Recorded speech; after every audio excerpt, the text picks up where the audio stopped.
Pozdravljeni, živijo vsi zbrani na prvem webinarju, ki ga organizira Društvo za permakulturo in posamezniki, ki jih vidite tukaj dol na ekranu. Moje ime je Aljaž, imamo še tukaj Petro Jazbec zraven, pa Primož Turnška, pa Jošta Kozelja. Danes smo za vas pripravili en tak poseben webinar, in sicer permakultura, pot v naravni svet. Smo dali naslov tega webinarja in se bomo malo pobližje spoznali s permakulturo, kaj dogaja po Sloveniji glede te tematike, kako se posamezniki združujemo v eno tako družino po celi Sloveniji. Kar lepo število se nas je že zbralo, 63 ljudi, kakor imamo podatke, je bilo tudi 250 prijavljenih, tako da najbrž se še nam bojo zdaj pridružili v naslednjih parih minutah. Jaz predlagam, da kar začnemo za vse tiste, ki so točni, tako da ekipa, a ste za? Smo. Super. Upam, da nas vsi lepo slišite. Ekipa, ki ta webinar danes nosi, ga predstavlja, je v bistvu tudi ekipa, ki zdaj že nekaj let trdno sodeluje pri nastanku permakulturnega tečaja za načrtovalca. To je 72-urni tečaj permakulturnega načrtovanja. Tukaj vidite ene par fotk iz prejšnjih PDC-jev in pač trenutna situacija, kakor je, nam je ta tečaj letos onemogočila. Se pravi, mi smo se že januarja pa februarja dobili, da malo naredimo načrt, kako bo potekal letošnji PDC, kakor ga imenujemo interno. PDC je kratica angleška Permaculture Design Course, v slovenščini pa to pomeni tečaj permakulturnega načrtovanja. In mi smo se že na pol pripravili, da bomo tečaj izvedli letos, ampak potem je situacija in je vse skupaj prišlo do tega, da je bilo odpovedano. In smo se vprašali, zakaj pa ne bi ljudem ponudili preko interneta, preko webinarjev možnost, da jim malo predstavimo, kako ta tečaj poteka, pa kaj se dogaja po Sloveniji in vam tudi na koncu še malo predstavimo, na katerih področjih pač delujemo. Tako da to je na nek način namen današnjega webinarja, da se vam predstavimo, kaj kot posamezniki počnemo, kaj se dogaja na permakulturnem področju v Sloveniji, pa tudi mogoče malo po svetu, in pa kaj konkretno se dogaja po Sloveniji glede naravne gradnje, glede vrtnarstva in ostalih zelo zanimivih stvari, ki so v takih trenutkih, kot je ta trenutek, zelo aktualne. Tako da jaz predlagam, da gremo naprej. Predajam besedo Petri. Hvala, Aljaž, za predano besedo. Na začetku bi se predstavili, kdo smo, ki smo organizirali ta webinar in še prej smo hoteli tudi tečaj. Delujemo znotraj Društva za permakulturo. Društvo za permakulturo obstaja že več kot 20 let in verjamemo, da je permakultura način, kako lahko gremo v smer prepoznavanja permakulture kot način življenja skozi izobraževanja in povezovanja tako različnih projektov, kot tudi pobud, skupin. Mi smo 4 junaki, ki delujemo tukaj znotraj. Za vsakega sem izbrskala eno izjavo, ki smo jo pred časom povedali ali dali v permakulturi, potem pa bi vsačni, s čim se ukvarjamo.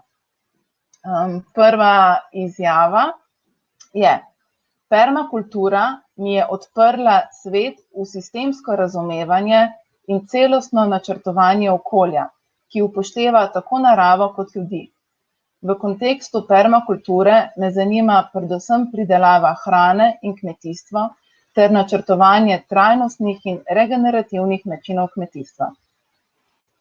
A ste kjer prepozna? Ja, Primož, beseda je tvoja. Ok, se pravi, da se na hitro predstavim. Ja, lep pozdrav vsem, jaz sem Primož Turnšek. Sem predsednik Društva za permakulturo že 5. leto. Drugače sem pa tečaj permakulturnega načrtovanja naredil leta 2012.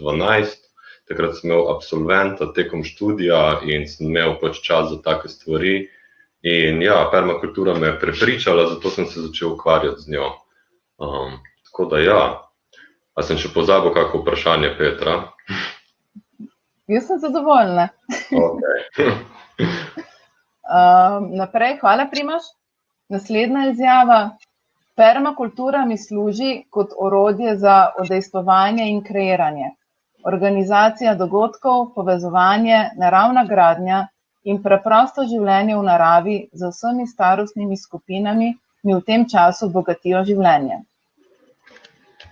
Izvoli, Jošt. Hvala lepa. Moje ime je Jošt Kozelj. S permakulturo sem se srečal s tem samo terminom leta 2014, ko sem se pridružil kmetiji Brnebovec z Aljažem. Se mi pa zdi, da je veliko elementov permakulture sem upošteval že prej v svojem življenju, kar verjamem, da ga gotovo večina od nas. Sem pa po leta 2015 šel tudi na PDC, na isti kmetiji, Aljaž je bil, pa Primož sta bila mojega prvega učitelja. Pa kasneje tudi sem bil na PDC-ju, ki smo pa že v naši ekipi ga organizirali 2-krat. Zdaj, kaj me najbolj kliče znotraj permakulture, je ena stvar je naravna gradnja, zato ker sem po študiju gradbeništva ugotovil, da mi manjka celostnost oziroma neka cela slika, kaj sploh pomeni biti gradbenik ali pa arhitekt ali pa nekaj, ki vnašamo v prostor. Hkrati sem pa začel razvijati, me je zelo pritegnilo projektno vodenje in pač permakultura je ponudila zadovoljive rešitve za to. Tako da, hvala lepa. Hvala, Jošt. Naslednja izjava. Trajnost in celovitost sta zame ogromni vrednoti, ki jo zapakiram vsako svoje delovanje. Permakultura me je ponovno spomnila, kako pomembna je skrb za ljudi, za sočloveka in zase. Tale je kar moja bila. V društvu sem se priključila za upravljanjem tečaja za načrtovanje. Primož in Aljaž sta bila tudi moja učitelja. In že kar nekaj let nazaj, mislim, da 4. Od takrat naprej sem vesela, da obstaja okolje, ki je aktivno v tem, da lahko skupaj soustvarjamo in raziskujemo različne aspekte. Sama pa delujem tudi na kmetiji, ki deluje po principu permakulture in imam organizacijo za trajnostni način življenja, tako da je tukaj zelo močno povezano moje življenje in vsak dan s to tematiko. Moje močne točke so, predvsem se iščem v socialni permakulturi, vidim, kako je pomembna povezava, smiselnost odnosov v povezavi z vsemi ostalimi tematikami. Na kmetiji je pa zelo močna tematika naravne gradnje, prostovoljstva, pa kako dejansko živeti enostavno in učinkovito. Hvala. Stala nam je še ena. Le čigava. Pridelave lastne ekološke organske hrane me je potegnila v svet permakulture. Ljubezen do nege zemlje me vedno znova kliče na vrt. Zato čutim dolžnost, da je na mojem vrtu zemlja vsako leto boljša, rodovitnejša. Ja, jaz sem pa tudi prišel v permakulturo niti ne toliko po naključju, ampak kakor je že Petra v tej izjavi rekla, zelo me je potegnil ta naravni svet, svet rastlin, svet zemlje in sem se v bistvu na PDC, na ta permakulturni tečaj prijavil leta 2009, ampak bolj zaradi gozdnega vrta, ki je en tak čudovit ekosistem, ki ga lahko ljudje vzpostavljamo. Ampak je ta stvar potem se tukaj razširila še na ostala področja, kakor smo že zdaj slišali, tudi socialno okolje. V glavnem ja, ugotovil sem, da pri permakulturi ne gre samo za vrt, pa način vrtnarjenja, ampak je dosti bolj taka celostna, široka zadeva, ki lahko človeka ful opolnomoči. In ja, mene je zelo polnomočila, kot prvo sem dobil poznanstva, to mi je bilo najbolj pomembno, da sem začel spoznavati ljudi, začel sem malo potovati po Sloveniji, začel širiti ta svoj krog in ja, zdaj nekaj let kasneje se počutim ful vesel, da imam eno tako družino po Sloveniji. Vrt imam sicer zdaj vsakič druge, že par let, ampak mi je super zato, ker sem se naučil dejansko vrt vzpostaviti v enem mesecu in super deluje. Ja, to je z moje strani. Tako da. Hvala, Aljaž. Sedaj veste, kdo je z vami, kdo bo z vami to uro. Rada bi še omenila, sicer je že Aljaž povedal, da smo kot ta ekipa 3. leto skupaj v tej zasedbi, da organiziramo permakulturni tečaj. In tale webinar je v bistvu prvi odgovor na to, da ga nismo mogli v živo izvesti. Kakšni bojo naslednji koraki, je odvisno tudi od odziva, ki ga bomo dobili po samem webinarju. Vsak od vas bo dobil elektronsko sporočilo po koncu in v tem elektronskem sporočilu prosimo tudi za kratko povratno informacijo preko izpolnjenega obrazca, da bomo vedeli, katere so tematike, ki bi jih radi raziskovali še vi skupaj z nami naprej. Kasneje pa vam bomo potem sporočili naslednje korake, kaj sledi. Hvala, toliko z moje strani zaenkrat in predajam besedo Primožu. Ja, se pravi, jaz bom zdaj na kratko predstavil, kako se je permakultura razvila in kaj permakultura sploh je. Najprej, da nastavim predstavitev.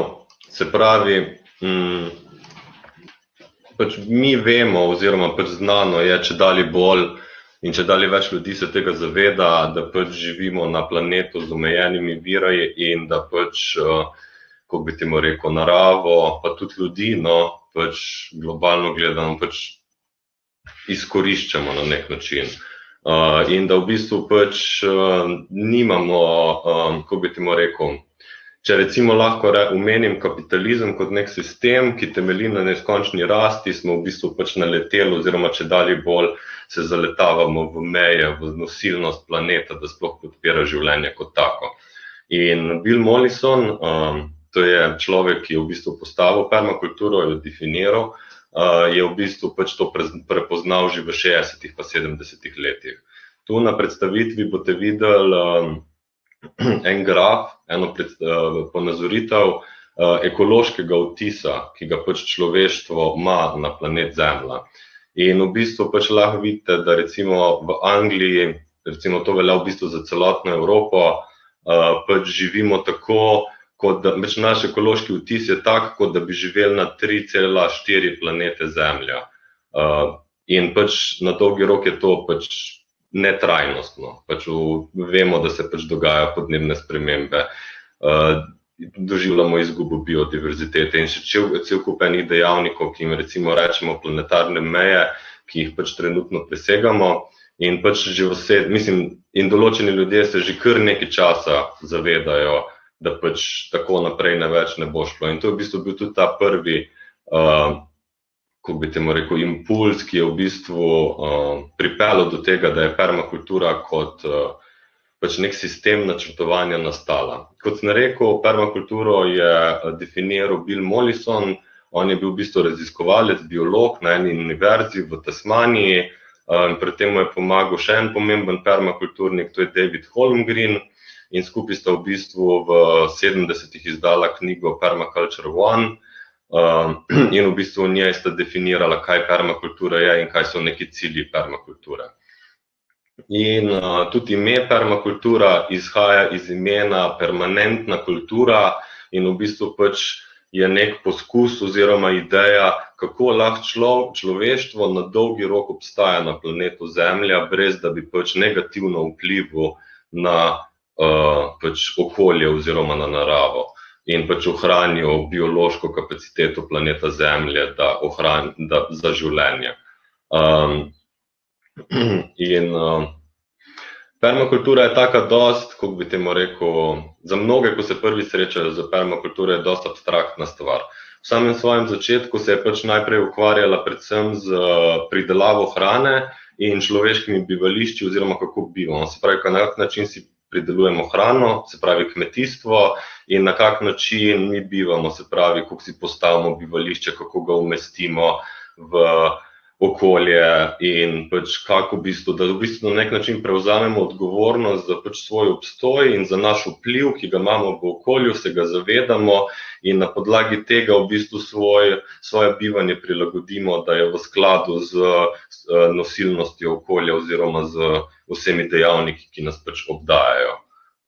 In tako, kot sem rekel, bistvo permakulture je načrtovanje. Se pravi, na kak način mi sploh načrtujemo svoje dejavnosti, pač pridelavo hrane, bivanje in tudi vse ostale stvari. Recimo Petra je prej omenila socialno permakulturo, pač na začetku, ko se je permakultura v 70-ih razvila, nobeden ni govoril o socialni permakulturi. Po drugi strani je pač ta nek set načel oziroma načrtovalskega procesa, pa tudi recimo etike oziroma etična načela, ki jih vidite na predstavitvi, kaj že so v bistvu dosti univerzalni in se jih lahko aplicira tudi na druga področja človeškega delovanja. In ja, tukaj na slajdu imate 3 etična načela permakulture. Pač to so skrb za naravo, skrb za ljudi in pravična delitev. Čist prve verzije permakulture etičnih načel niso vsebovale, ampak kmalu sta pač Bill Mollison in David Holmgren dodala etična načela kot neko sito za naše odločitve. Se pravi, vsako dejanje, ki ga pač mi, ali pa vsaka odločitev, ki jo mi sprejmemo, moramo pač se vprašati, a je ta stvar v skladu z, a ta stvar škoduje naravi oziroma okolju, v katerem mi delujemo. Pol drugo, a pač škodujemo oziroma kak vpliv imamo na ljudi. In pač po tretja etika, se pravi pravična delitev, da pač vse neke viške, ki nastanejo v naših sistemih, ki jih načrtujemo, vlagamo nazaj v ljudi in v naravo, zato da v bistvu redistribuiramo pač te viške, ki nastajajo. In za mene so v bistvu te etike pač ful preproste, hkrati se mi zdi, da so pač dosti logične, na nek način bi celo rekel, da so lahko znanstveno podkovane, in sicer zato, ker če recimo mi vzamemo ekologijo ali pa biologijo ali pa neke pač okoljske znanosti, mi lahko vrednotimo, kaj je nek dober ekosistem, ki dobro funkcionira, ki je raznolik, kjer pač se veliko dogaja, ki je pač bujen, in kaj je nek ekosistem, ki je degradiran.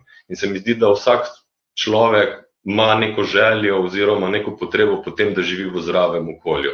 Potem po drugi strani, ne vem, psihologija ali pa sociologija in neke bolj družboslovne znanosti nam pač dajo oziroma nam pravijo, v kakih pogojih človek se mora nahajati, zato da je srečen, je produktiven in pač zadovoljen s svojim življenjem, ne. In pač večina ljudi se prav tako raj izbere oziroma bi rada živela neko izpopolnjujoče življenje, kot pa neko pač bedno življenje. In pač tukaj še imamo pravično delitev, ki pa pač se nanaša na to izmenjavo dobrin. In pač za mene oziroma pač v permakulturi, se pravi skrb za naravo, se tiče ekologije oziroma ekološkega aspekta, skrb za ljudi se tiče družbenega delovanja oziroma družbenega aspekta, pravična delitev pa pač je nek ekonomski aspekt permakulture. In pač poleg teh etik, ki predstavljajo neko srce, ali kako bi temu rekel, oziroma neko pač kot sem rekel, sito za vse odločitve in so ključne za to, da pač permakultura ne zaide v neke, kako bi temu rekel, neetične vode, ali kako bi temu rekel, no, v glavnem pač imamo poleg tega še pa neka načela. Načela so pa bolj vezana že na sam proces načrtovanja in so na nek način, jaz temu pravim, abstrakcija delovanja ekosistema in pač služijo, da pač je proces načrtovanja celosten in da pač recimo upošteva neke vzorce, ki jih mi opazimo v ekosistemu, kot je recimo, pač ne vem, če recimo, ne vem, smeti so recimo, oziroma odpadki so pač čist človeška pogruntavščina. V naravi jih pač ne vidimo oziroma pač ne obstajajo. In to je zato, ker pač v naravi, v ekosistemih čisto vsa snov, ki pač obstaja v ekosistemu, skozi kroži in kroži že pač od začetka življenja na planetu Zemlja. In recimo pač se boste kasneje, ko bom pač pokazal kako načelo, pač recimo se tičejo kroženja snovi, se tičejo raznolikosti, se tičejo nekih odnosov, ki jih opazimo v naravo in jih v bistvu pač skozi permakulturo poskušamo uporabljati oziroma slikati v nekih človeških sistemih, ki jih pa mi gradimo. Pač te stvari so sicer veliko malo širše, ampak danes glede na to, da imamo samo 1 uro, se pač ne bom spuščal v podrobnosti. In tukaj recimo na tem slajdu imam par primerov pač načel. Recimo Bill Mollison je načela razdelil na načrtovalska načela in načela odnosa. In recimo, če vzamemo eno načelo, kot je, da vsak element upravlja več funkcij, in pa še imamo drugo, vsaka funkcija je podprta z več elementi. Če mi pogledamo ekosistem, bomo videli, da pač kjerkoli organizem, ki ga mi najdemo v ekosistemu, ni tam samo z enim namenom, ampak ima cel kup enih odnosov z drugimi organizmi, ki živijo v ekosistemu. In pol pač, če mi te stvari študiramo, tudi opazimo, da je recimo od števila povezav med temi organizmi, ali pa pač v permakulturi rečemo elementi, ki sestavljajo nek sistem. Se pravi, več je povezav med elementi, bolj stabilen je sistem. Potem recimo učinkovita uporaba energije in virov. V naravi načeloma vsi procesi, ki potekajo z minimalno možno porabo energije. In pač tudi v človeški družbi, če želimo, pač, da mislim, da je trajnostna, pač danes vidimo, da pač mi smo izredno potrošni z različnimi viri energije oziroma pač tudi kot, ne vem, posledica uporabe naftnih, mislim pač fosilnih goriv smo pač se znašli oziroma smo povzročili podnebne spremembe.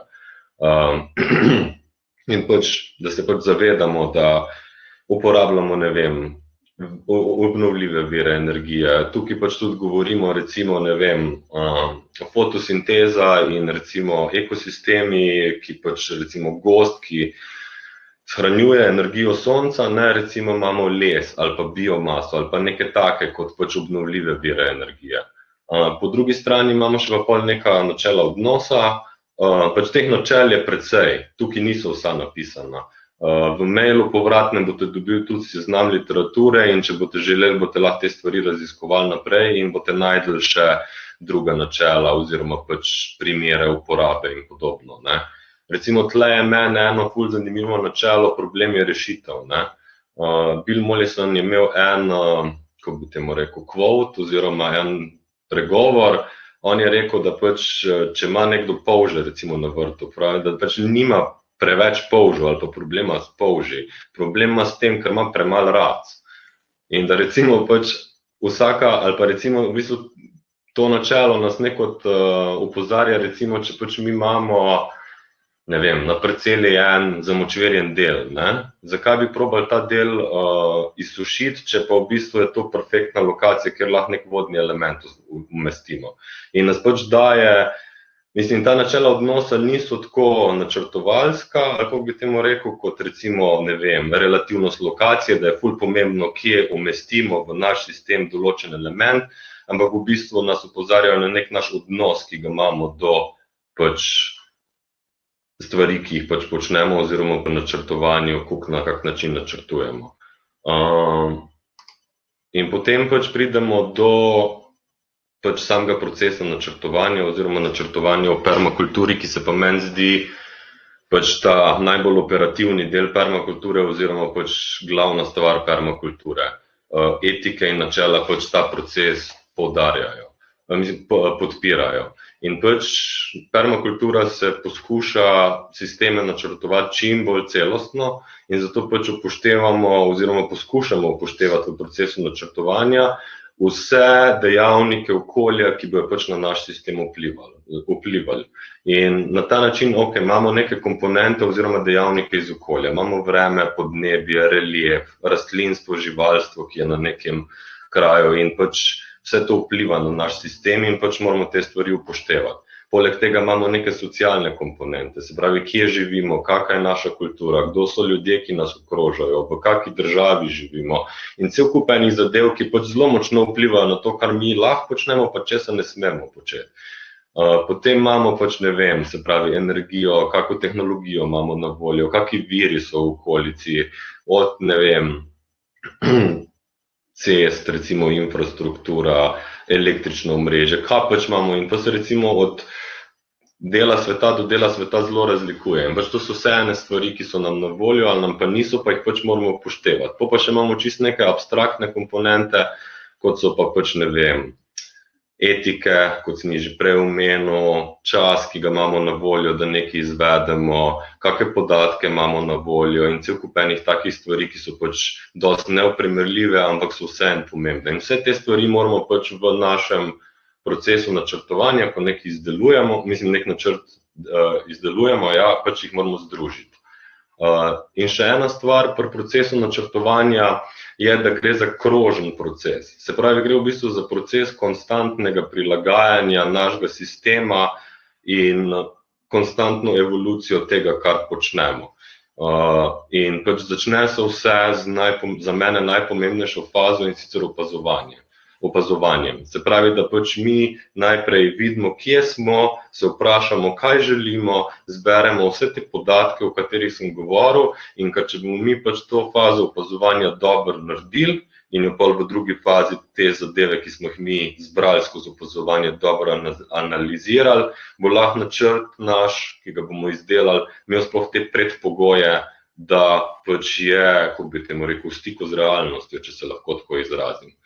Se pravi, v načrtovanju potem vse te stvari združujemo, naredimo neko sintezo, če smo prej pač v analizi analizirali, kaj je kaj, pa pač študirali stvari in zdaj združimo, načrtovanje v bistvu neka faza sinteze, potem to izvedemo in po izvedbi se pač vprašamo oziroma pogledamo nazaj, kaj smo naredili, a smo odgovorili na izzive oziroma na tiste cilje, ki smo si jih zadali, pač če se nismo, zakaj nismo, koliko lahko stvari izboljšamo in v bistvu faza evalvacije je že hkrati naslednja faza opazovanja in na tak način pač mi skozi prilagajamo naš načrt.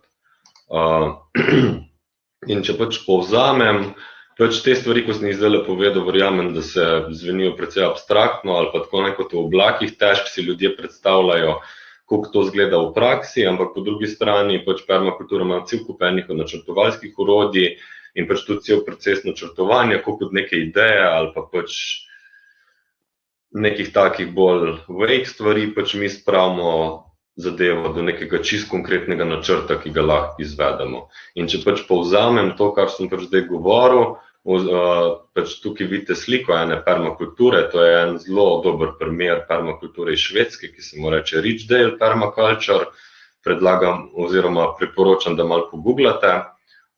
Drugače pa cilj permakulture je, da pač ustvarjamo z njeno pomočjo odporne in trajne sisteme, ki na eni strani služijo nam, se pravi zagotavljajo naše potrebe, hkrati pa ohranjajo okolje oziroma ekosisteme, kamor so umeščeni. Oziroma v današnjem času bi šel še korak dlje, ne samo da ohranjajo ekosisteme, ampak morajo ekosisteme tudi regenerirati oziroma izboljševati, na nek način zdraviti, glede na to, da živimo že v precej degradiranem okolju.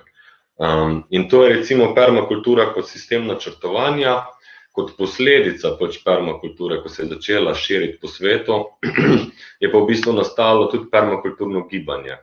In permakultura je zelo zanimiva za mene, zato ker pač je to popolnoma decentralizirana. Se pravi, v permakulturi ne obstaja neka centralna organizacija, ki bi rekla, to je permakultura, to pa ni permakultura. Zato, ker pač je v bistvu Bill Mollison in David Holmgren, ko sta pač to idejo razvila in pač napisala to literaturo, nikoli nista, oziroma pač nista avtorske pravice tukaj, v bistvu to stvar sta naredila na nek način prosto dostopno oziroma open source. Zato se je pa tudi recimo razvila v bistvu eno izmed največjih naravovarstvenih oziroma okoljevarstvenih gibanj na planetu Zemlja. In v permakulturi kot gibanju najdemo cel kup enih primerov permakulture. In tudi permakultura kot taka se razvija v veliko enih področjih, od arhitekture, od socialne permakulture, kar smo že omenjali.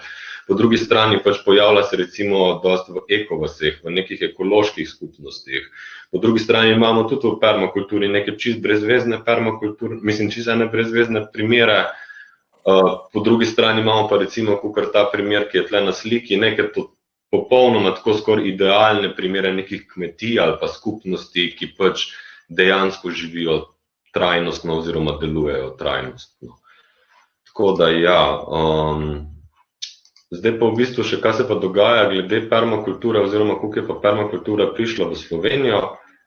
Začel se je na začetku 90-ih in sicer prvi permakulturni vrt, ki ga jaz poznam, je bil ustvarjen na Metelkovi, in sicer pač Metelkovo mesto, kulturni center, kot verjetno vam je večino poznano. Se pravi, ja, ob zasedbi Metelkove na začetku 90 se tam pač so postavili te ljudje prvi permakulturni vrt. In tam se je v bistvu tudi združevali cel kup ljudi, potem se je v bistvu tudi iz teh skupin ljudi, ki so se tam združevali, oblikovala ena skupina ljudi, ki so se odločili, da bodo prevedli knjigo Introduction to Permaculture oziroma Uvod v permakulturo v slovenščino, in iz tega je v bistvu kasneje tudi leta 96 nastalo Društvo za permakulturo. In Društvo za permakulturo, ja, še danes obstaja, tukaj smo, no, v glavnem, in drugače pa obstajajo v Sloveniji različni primeri kmetij, različne skupine ljudi, ki prakticirajo permakulturo, in o teh specifičnih področjih bi vam pa malo več predstavili moji kolegi, tako da izvolite. Oziroma bom kar predal besedo Aljažu, da začne z vrtnarstvom in zelenjavorstvom in kmetijskimi zadevami.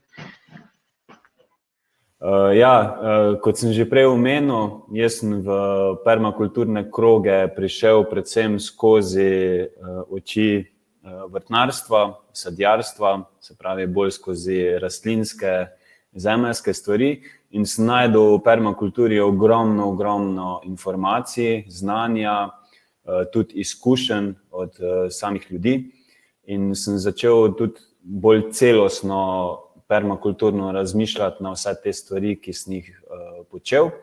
In že od samega začetka sem kot vrtnar bil zelo posvečen zemlji in temu razmišljanju, da je treba za zemljo poskrbeti, da je v bistvu moja naloga kot vrtnarja, da imam iz leta v leto boljšo zemljo.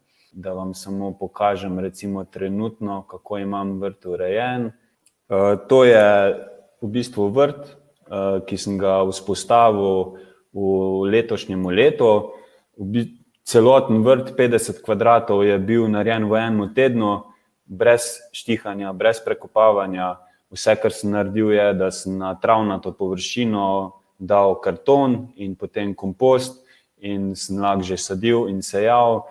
Tudi sem naredil že tunele za zaščito rastlin, ker sem ugotovil, da pač določene vrste zelenjave se ne splača gojiti, če nimaš dobre zaščite. To so predvsem kapusnice pa te stvari. In zelo rad v bistvu dejansko v sklopu vrtnarjenja sem na nek način prevzel odgovornost tudi za kompostiranje in vzgojo sadik, ker se mi zdi, da pri vrtnarjenju dostikrat ta dva temelja manjkata in zelo na nek način opolnomočeno se počutim, ko vzgojim svoje lastne sadike in pridelam kompost, ker oboje je res dragocena stvar pri vrtnarjenju. Drugače pa v Sloveniji zelo imamo srečo, da dejansko nimamo medgeneracijskega preskoka tle, ker vsak izmed nas ima kako babico ali pa dedka, ali pa je imel babico pa dedka, ko je vrtnarila. Mnogi izmed nas imajo očete pa mamce, ko vrtnarijo, tako da imamo to možnost povezovanja pa predajanja znanja in se lahko že v domačem okolju zelo veliko naučimo tisti, ki si to želimo. Tudi sam sem začel doma, se od domačih vrtnarjev učil od očja pa od sosedov. Tako da ja, vrtnarjenje je ful močna stvar v permakulturi, za mnoge je neko vod, ampak vam bo odprlo celo glavo, če se še drugim stvarem posvetite. Hvala za besedo, pa za posluh, zdaj pa gremo naprej. Jošt. Hvala, Aljaž.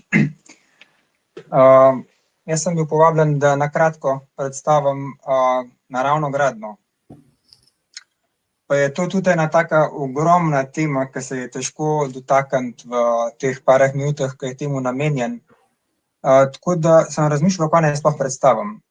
In sem ugotovil, da danes smo družba dokazali, da smo res močni, da znamo naravo res nadvladati, če hočemo.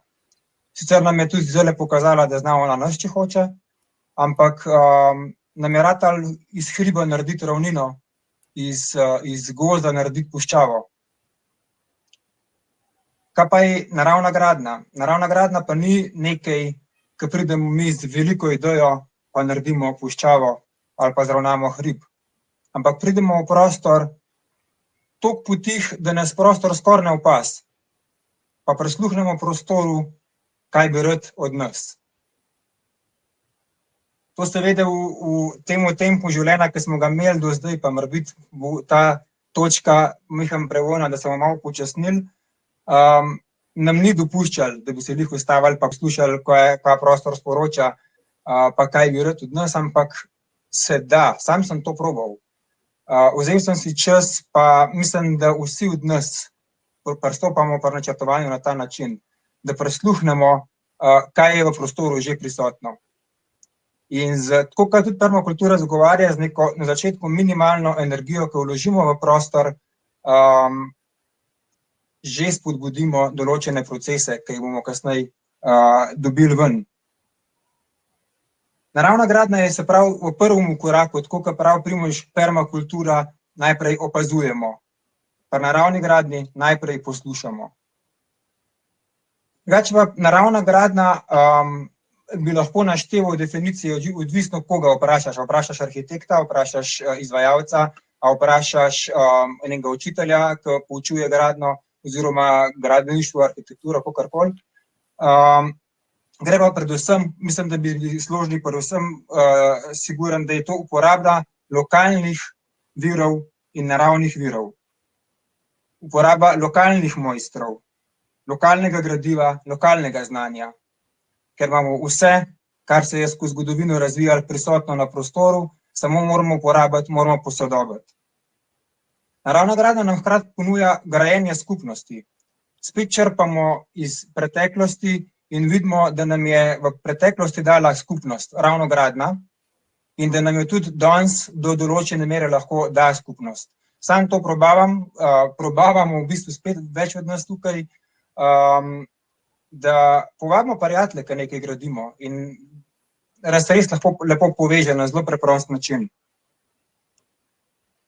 Pa kar je še naravna gradnja predstavlja, je zavedanje. Zavedanje celostnega procesa gradnje, od tiste prve ideje, ki se morebiti spomnimo, da bi imeli svojo hišo, da bi morebiti imeli novo cesto ali pa karkoli, kar bomo vnesli v prostor. Pa preverite, je ta ideja ta prava, a gre skozi 3 etike, a služi našim potrebam, a vračamo naravi, pa do tiste zadnje točke gradnje, do tistega, jaz pravim, v idealnem primeru, da bi našo hišo skompostirali, pa je ni več, če narava vzame. Sicer ne vem, če smo že tam, ampak vsem pa bi bil lahko to lep izziv. In v temu celostnemu pogledu smo naravni graditelji razvili 4 korake.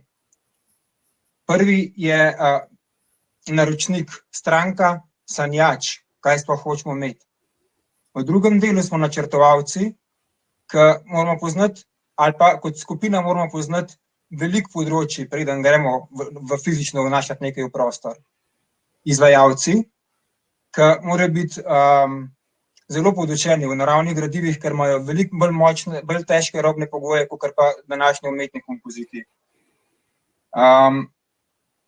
In kot zadnjo poučevalci, izobraževalci, ki prenesejo informacije, kaj smo se naučili, v nov krog zavedanja.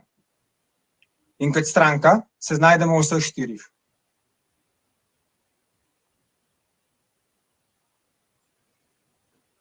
Zdaj, kaj se trenutno dogaja na področju naravne gradnje v Sloveniji, sam sem šel raziskat in v bistvu imamo res vse že pripravljeno, samo začnemo jo uporabljati. Predvsem ciljem na ljudi, ki so načrtovalci in resnično razumejo procese načrtovanja naravne gradnje, tako izvajalce, ki znajo in razumejo naravne materiale, lokalne materiale, predelavo lokalnih materialov, uporabo in tudi zelo dobre izkušnje, že dolgoletne pri gradnji z naravnimi materiali. Tako da, če boste majhen pogooglali, verjamem, da boste to najdeli. Po tem webinarju vam bomo postavili tudi en link na šolo naravne gradnje, kjer boste lahko pogledali tudi direktne kontakte dobili ljudi, ki se s tem v slovenskem prostoru ukvarjajo. Je pa tako, kot sem rekel, imamo različno razumevanje naravne gradnje in je treba to pestrost in raznolikost spoštovati, pa se zavedati, kaj svojemu pogledom prinašamo v prostor. To je po mojem zaenkrat to. Bomo pa pripravili še kaj bolj konkretnega lahko. Pa predajam naprej besedo Petri. Res je. Hvala, Jož. Jaz bom začela z osebno zgodbo. 10 let je, odkar sva s takratnim fantom kupila kmetijo in sva začela vrtnariti, začela sva naravno gradnjo izvajati, razširila sva se v družino. Ampak sva dokaj kmalu ugotovila, da samo te aspekti permakulture niso dovolj. Rada bi vam predstavila socialni aspekt. Lahko rečemo temu socialna permakultura, lahko pa je samo pogled vase in pogled v ljudi in projekte, ki jih delamo skupaj. Če si predstavljamo, oziroma tule vam bom narisala 3 kroge, so zelo v povezavi. Ta najmanjši krog znotraj je vsak posameznik. Se pravi, sem jaz in okoli mene je družba, mi. Se pravi, neka skupina ljudi, ki me obdaja, s katerimi sodelujem, mogoče je to družina, s katero bivam, mogoče so to sodelavci, s katerimi izvajam projekt. In vsi mi, tako jaz kot mi, vplivamo na največji krog, ki je okolje, naš planet. In vsi smo v neprestani interakciji, povezanosti. Če pogledamo, kako dejansko vplivamo in kaj je ta socialni aspekt permakulture in našega delovanja. Sigurno vsak pomisli, ki pozna nekaj o skupnostih, na ekovasi. To so dejansko zaselki, trajnostni zaselki, ki delujejo po etikah, načelah, dobro za okolje, dobro za ljudi. V sami Sloveniji ne bi mogla reči, da imamo ekovas, imamo več iniciativ in najbližje ekovasi je Sončni Grič na Hrvojih na Primorskem, v slovenski Istri, ki so tudi vpisani na spisek ekovasi v to mrežo. Obstaja pa več kmetij, ki odpirajo svoja vrata in povabijo ljudi v soustvarjanje ter raziskovanje in sodelovanje. Tudi naša kmetija je ena izmed teh. Vendar se v tem socialnem delu ne bi omejila samo na bivanje z nekom v bivalne skupnosti, ker veliko več je skupnosti, v katerih delujemo. Primer je naprimer Društvo za permakulturo in neštete organizacije, v katerih smo vpeti različni ljudje. Znotraj teh organizacij je zelo pomembno, da se sliši posameznik kot celotna skupina. In da to dosežemo, zelo velikokrat uporabljamo znotraj našega delovanja v samem društvu pri načrtovanju projektov orodje, ki ga imenujemo zmajevo sanjanje. To je metoda, en skupek metod, ki nam nakazuje, kako lahko vodimo bolj celovito in trajnostno projekte.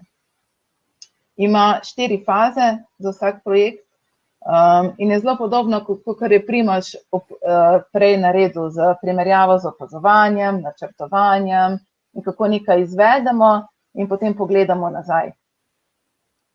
O samem zmajevem sanjanju boste dobili tudi kasneje več informacij, tako da ne bi tukaj šla v globino, tiste, ki pa vas bo zanimalo, pa boste lahko to skupaj raziskovali tudi z mano in Joštom, ki sva trenerja zmajevega sanjanja. Toliko zaenkrat, ker vem, da nas čaka še naprej, da ne bom predolga, in predajam besedo Joštu, če se ne motim. Ok, hvala. Se pravi, kaj je v resnici pomemben del permakulture, je to, da mi aktiviramo sami sebe. Ne da opazujemo druge, kaj delajo in smo tiho, ampak da sami začnemo aktivno sodelovati v družbi, ki jo ustvarjamo. Tako da bi jaz zdaj vas povabil, če bi hoteli z nami sodelovati, pa nekaj probati. Pa me zanima, a imate pred sabo slučajen list papirja, ga lahko uporabite, pa nekaj narišete, gor pa napišete.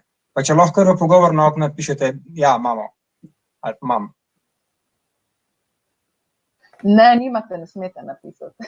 Ja, nima nobeden, lahko kdo napiše, da ima? Drugače bomo mogli delati na pamet.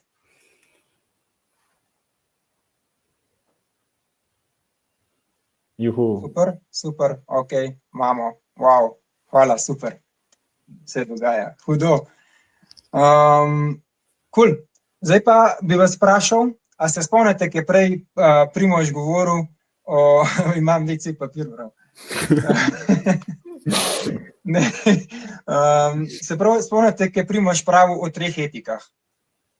Zdaj me pa zanima, a se kdo spomne teh 3 etik, kako jih je pomenoval? A mi lahko napišete dol 3 etike?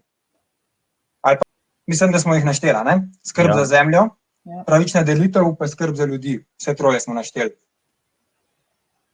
Se pravi, 3 etike, še enkrat. Skrb za ljudi, skrb za naravo, vračanje presežkov. Jih bomo majhen znakovno probali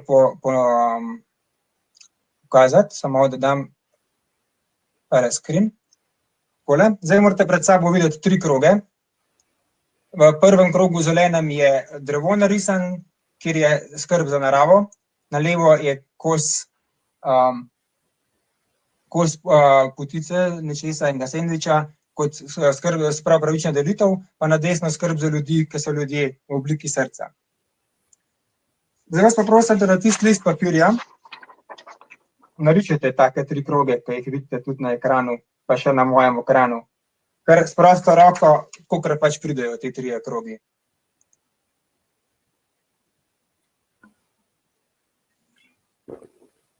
Ko boste imeli narisan, kar napišite, imam, da gremo naprej.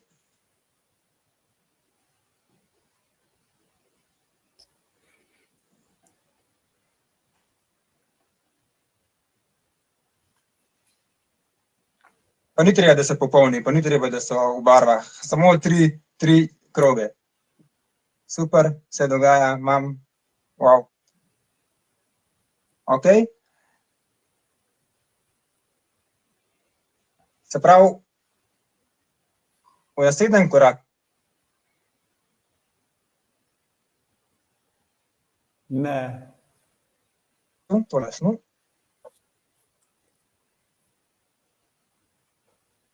da bi vas pa prosil, da delite z nami, oziroma najprej, da premislite, vzamete si trenutek, 4 minute smo namenili tišini, pa da napišete vsakega od teh krogov, kaj vam pomenijo etike, te 3 etike, oziroma kako jih udejstvujete v svojem življenju. Napišite dol v te 3 prazne kroge, ki ste jih narisali. Jaz vam bom dal tudi to na ekran. Se lahko kar tako naredim. Takole.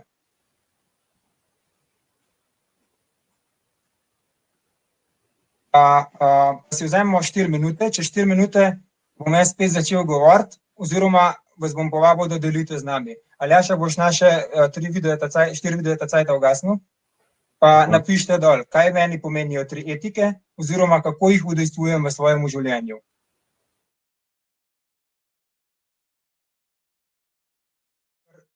Začnite pisati vaše ugotovitve na desno v pogovorno okno.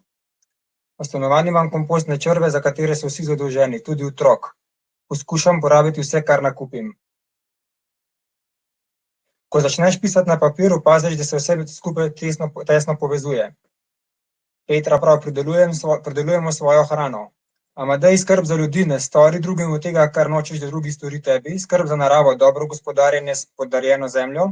Pravična delitev, presežkov bolje je dajati kot prejemati. Ana pravi, skrb za naravo, prehranjujem se z lokalno rastlinsko hrano. Eva pravi, delam kot asistent osebi s posebnimi potrebami, sem s tem namenom kupila kmetijo, ki jo urejam, da bo nekega dne služila kot delovna terapevtska skupnost. Šolam pse, kar tudi fino sedi v permakulturo, iščem načine za sanacijo zemlje brez bagrov. Bravo, iščem ljudi, s katerimi bi lahko delila svoj projekt in ful ste fajn, ful se domače počutim. Marjan pravi, skrb za naravo, živali, ne jem mesa. Janez pravi, zaveščanje, oživljanje, deljenje. Sanja pravi, reciklaža, upcycle, low waste, nabiram zmerno kolesarjem, poučujem znanje, lokalni prebivalci hrane, kompostiranje. Jure, 3 etike, ki mi dajo občutek temelje za sonaravni razvoj človeka na planetu. Andrej, živi in pusti živeti. Tina pravi, kaj mi pomenijo, kako jih udejstvujem, skrb za zemljo, preživljanje človečega časa v naravi, objemanje dreves, delo na vrtu, spoštovanje, sobiti, skrb za soljudi, nenasilna komunikacija, slišati človeka, naslavljanje nesporazumov, razumevanje potreb v ozadju, pravična delitev, izogibanje prekomernemu potrošništvu, skupnost, vrtnarjenje, zasnova in izpeljava projektov za skupnost. Jure pravi, 3 etike mi dajo občutek temelje za sonaravni razvoj človeka na planetu. Andrej, živi in pusti živeti. Tanja, če smo usklajeni z naravo, narava sebe deli z ljudmi. Mojca, čim manj potrošništva, obdelava lastnega vrta in sadovnjaka. Katarina, skrb za naravo, čim manj posegov v naravo. Ana, skrb za ljudi, prostovoljno delo, pravična delitev, poskušam razmišljati o vsakem dejanju, na kaj in na koga vpliva. Diana, skrb za okolje, kupujem ekološko in sezonsko, posadim kar lahko, trenutno bolj na balkonu, jem rastlinsko, kupujem iz druge roke, popravim, preden kupim, zero waste način življenja. Vesna, vse 3 ekipe so mi izredno pomembne, saj se med seboj povezujejo, kako jaz to udejstvujem. Sem mladinska delavka, nadaljujem predvsem na področju skrbi za mladino. Vsekakor pa imam dobre povezave tudi z odraslimi, starejšimi, družbeni členi, pomemben recimo princip volkovskega stropa. Skrb za naravo, doma in imamo kmetijo, tako da vem, kako pridelati hrano. Maja, želim razumeti zemljo, ohraniti njeno strukturo, izmenjava z drugimi, sem odprta za poslušanje. Ok, vidim, da je cel kup idej, cel kup, zdaj težko vse preberem, ampak vidim, da v bistvu smo že sami permakulturniki v tej skupnosti, kar je pa zelo lepo. Hvala lepa, da ste šli z nami skozi to vajo. To vajo se je smiselno redno vračati, tudi pri stvarih, ki jih delate, poj kakšni manjši stvari, manjši projekt, pa se iste stvari vprašate. A je to v skladu s temi 3 etikami? Oziroma, kaj lahko spremenim, da bo? Takih vaj imamo naštimanih, da bi lahko bili 12 dni skupaj, pa še zmeraj jih ne bi zmanjkali. Tako da zdaj pa predajam naprej besedo Primoža, ne? Če se ne motim. Meni se zdi, da, ja. Jaz bom pa zdaj na hitro predstavil malo društvo, pa kako delujemo, pa kaj so naši glavni cilji oziroma aktivnosti. To, ko sem prej omenil, če se spomnite, Društvo za permakulturo se je ustanovilo leta 1996. Tako da je že kar nekaj časa staro naše društvo. In pač v 90-ih letih je bilo zelo aktivno. Kot sem že prej omenil, v okviru društva se je prevedla knjiga Uvod v permakulturo, organizira se kup enih izobraževanj, delavnic, projektov. V Sloveniji smo recimo gostili leta 1998 Evropsko permakulturno konvergenco, kjer je v bistvu pač srečanje permakulturnikov iz vse Evrope. Tako da ja, no.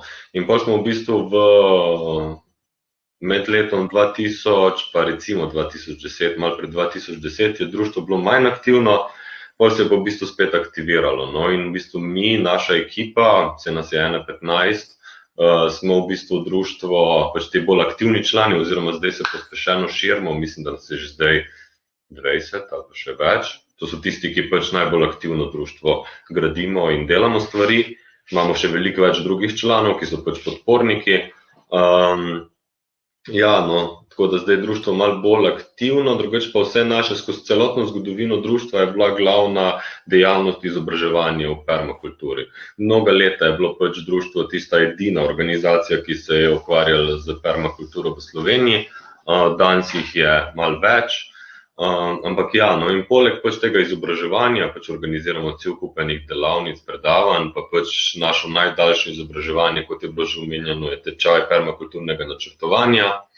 Poleg tega izobraževanja oziroma izobraževalnega dela pa tudi pač načrtujemo za stranke, za razne projekte, razne zadeve, no, in pač ja, oziroma svetujemo, se pravi, pač kar se tiče permakulturnega načrtovanja in svetovanja, vsi smo že načrtovali različne, mislim, vsi tukaj zbrani smo že na različne projekte načrtovali, od nekih vrtov ali pa nekih manjših sistemov do celih kmetij, tako da ja, no, in v bistvu pač izpostavil bi načrtovanje pa izobraževanje v permakulturi. Prek izobraževanja recimo smo imeli tudi en projekt, ki se mu reče Otroci v permakulturi oziroma Children in Permaculture, ki je bil evropski projekt, v katerem je bilo 7 organizacij iz cele Evrope, kjer se je v bistvu razvijala različne tehnike poučevanja mladim oziroma otrokom permakulturo, pa tudi kako recimo po teh načelih permakulture celo šolo organizirati, kako okolico urediti, da je okolica učni okoliš in take stvari, no. Tako da ja. Zdaj bi pa v bistvu, samo malo, da pogledam, če sem kaj pozabil. Ja, to mislim, da je to, bi pa besedo predal Joštu, da še malo bolj specifično razloži, kaj v bistvu v društvu počnemo. Jaz bi v bistvu samo poudaril te bistvene stvari, ki si jih povedal, da ponujamo izobraževanje. Gre za celostno izobraževanje, ta 12-dnevni tečaj načrtovanja.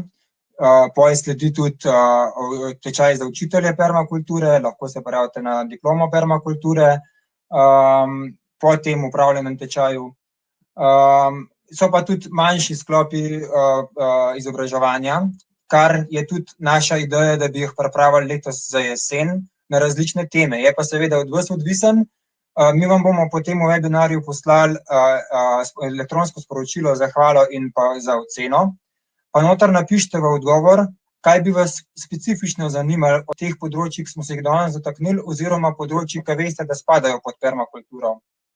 Tako da ponujamo tudi različne delavnice na različne teme. Recimo zmajevo sanjanje je bilo omenjeno, vrt brez prekopavanja je bilo omenjene so bile, niso bile omenjene, kako pridelati gobe. Ponujamo tudi celostno načrtovanje parcel, torej ne samo načrtovanje zemlje, ampak tudi socialnih sistemov, kako jih vpletati z načrtovanjem zemlje. Ponujamo vam pa tudi aktivno sodelovanje v društvu, tako da vabljeni, da se nam pridružite, ali pa samo, da nas spremljate preko novičnika, kamor se prijavite s svojim elektronskim sporočilom in mesečno prejemate novičnik o našem delovanju. Na Facebooku nas najdete in pa na spletni strani. To je pa po moje to, kjer smo zdaj toliko aktivni, da vam lahko ponudimo. A bi kdo od vas treh še kaj dodal? Ja, mislim, da je to v kratkem to, Okay. kaj počnemo. Je pa tako, da po tej prepovedi, kjer jo zdaj pač vsi doživljamo v Sloveniji, verjamem, da bojo najbrž vse skupine po Sloveniji imele pohranjenih srečanj in mi smo tudi ena izmed tistih.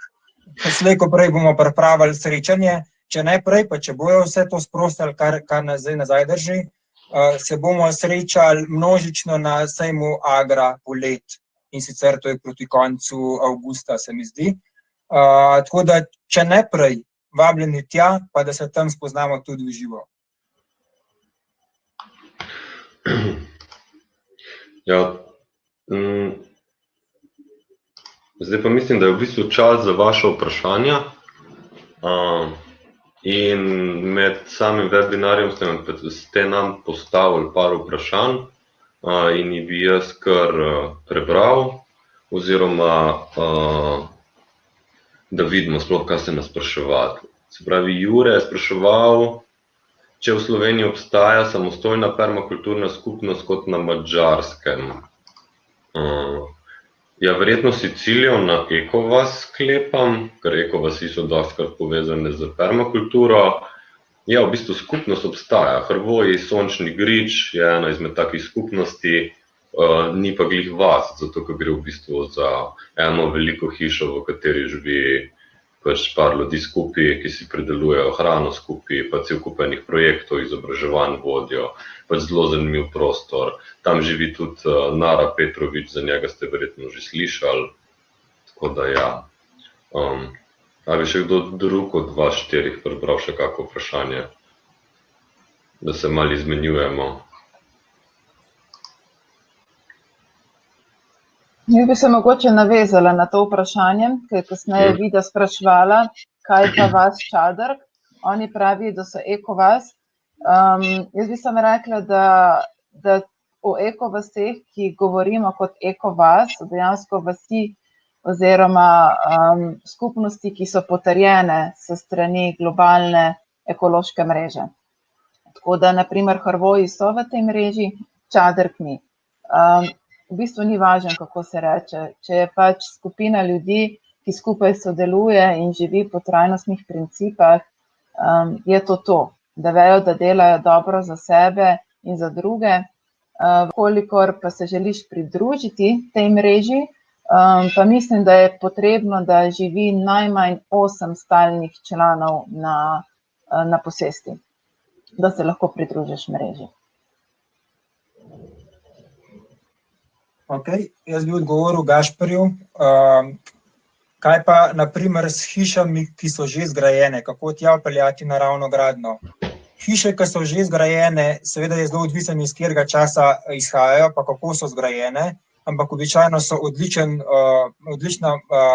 poligon za preizkušanje naravne gradnje oziroma tudi za profesionalno izvedbo naravne gradnje. Je pa pomemben, da pri kakršnikoli prenovi zraven pridejo ljudje, ki poznajo, kako je treba določene detajle nasloviti, ker naravna gradnja, tako kot sem rekel, ima svoje omejitve in če jih pravilno ne izvedemo, bomo mogli popravljati, kar pa ne bi radi. Drugače pa to, se pravi, uporaba naravnih materialov v prenovi zelo zaželjena. Aljaž, ene par vprašanje za tebe. Lahko jaz preberem, Aljaž, če nisi noter v dokumentu.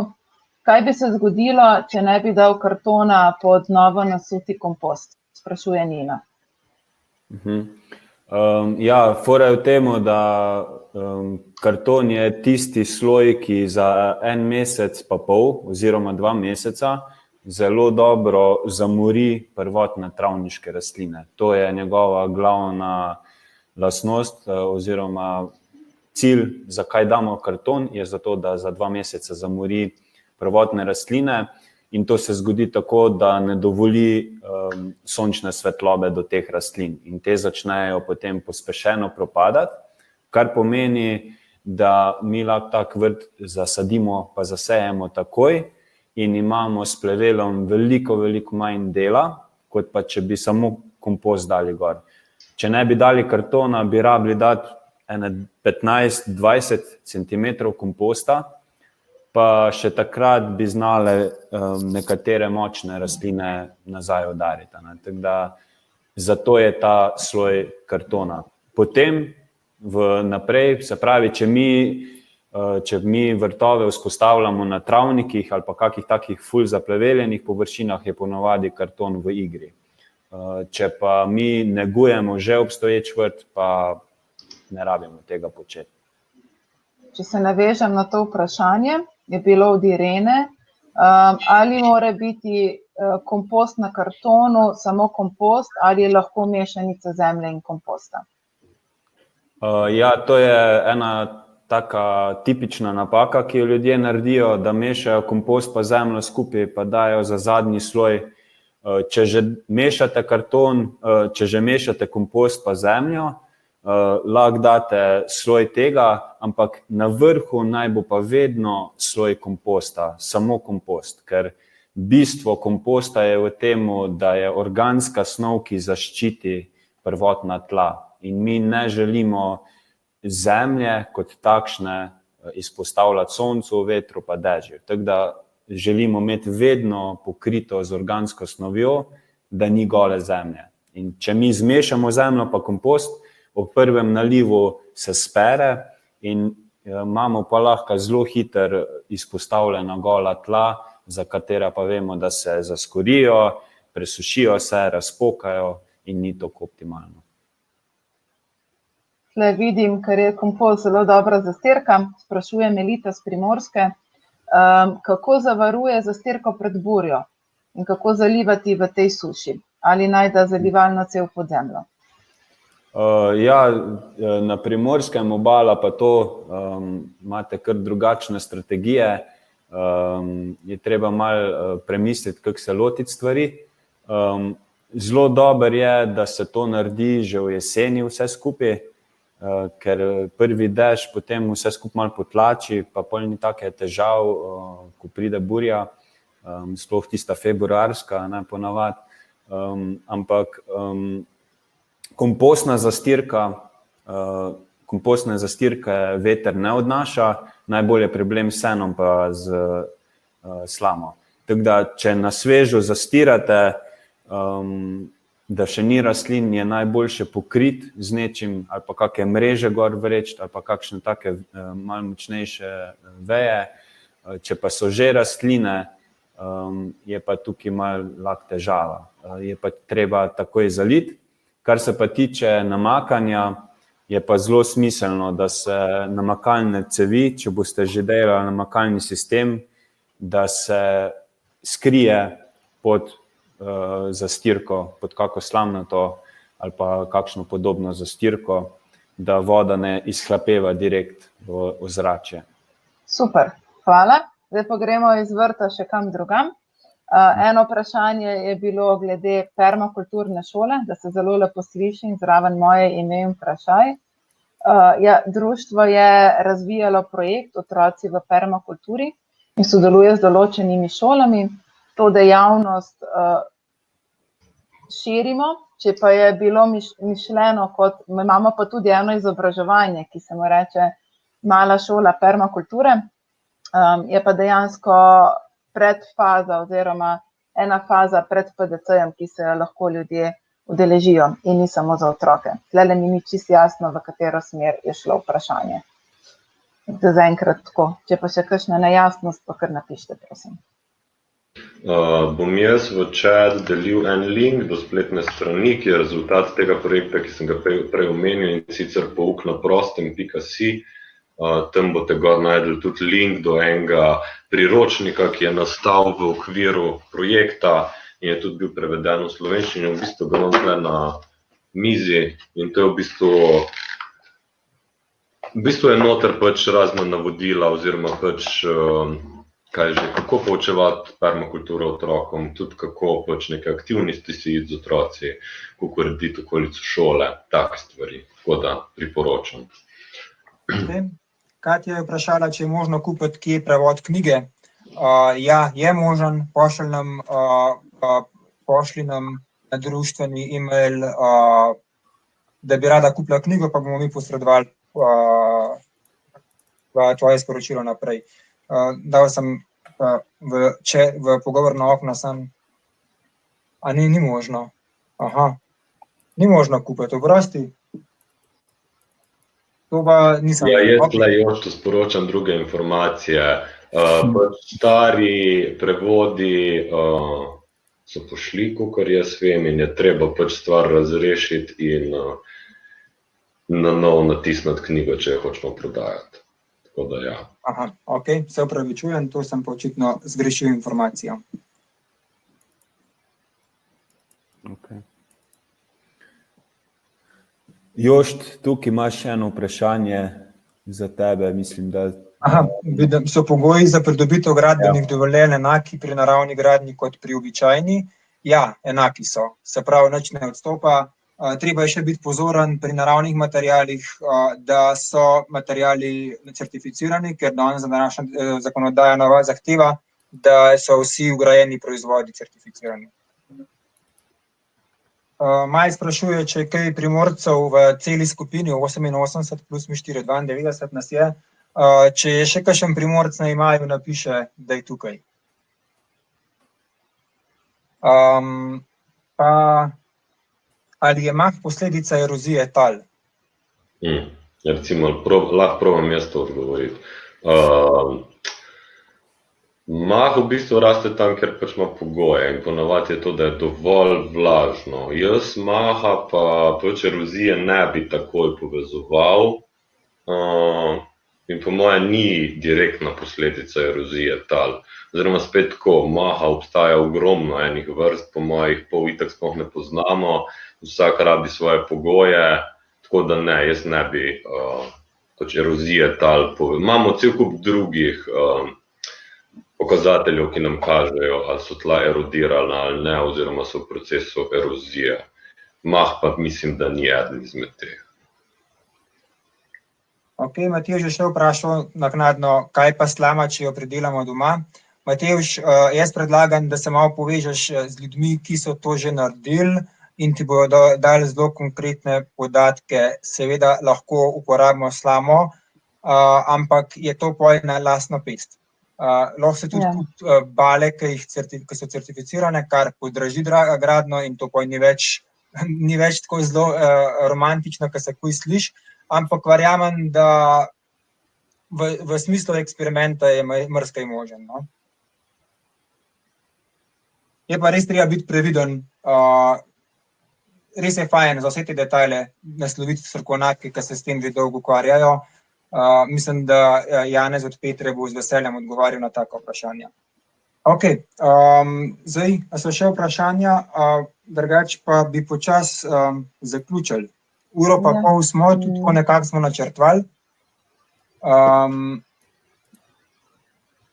Vabimo vas, da nas spremljate prek vseh teh medijev, ki smo vam napisali. Pa mi se bomo jutri najbrž že kar sestali, da ugotovimo, kaj naprej. Tako da vas prosimo, dajte nam odziv, napišite nam ali na mail, ali v tisti link, ki vam bomo poslali. Več, ki nam boste dali odziva, lažje se bomo pripravili, pa načrtovali naslednje korake. Točno to. Točni smo kot ura, ki je bila čas, ki je bil namenjen temu. Mislim, da smo ga produktivno uporabili. Hvala. Bilo nas je okoli 90, pri pristopi in odstopi še čez 100. Tako da mislim, da je zelo lep uspeh in hvala za ta odziv. Mi smo srečni, da smo lahko to izvedli skupaj z vami. Naslednji koraki pa, kot smo jih že omenili, in jih je še enkrat povzel. Tako da na neki točki je treba reči adijo, srečno. Mi štirje nismo edina ekipa, ker smo v spredju. Hvala tudi Melanie, ki nas zadaj podpira z tehnično podporo. Tako da in tudi vsem drugim, ki ste zraven, pa sodelujemo že, pa ste nas prišli podpreti zaradi tega, samo ker nas opazujete pa poslušate. Tako da verjamem, da nas je klele cel kup že. In to se zelo lepo čuti, tako da res hvala za podporo. Hvala vam za podporo. Vsem, ki ste tukaj, da je šlo dokaj gladko. Čez. Adijo. Srečno. Bodite. Lepo se nešte. Adijo.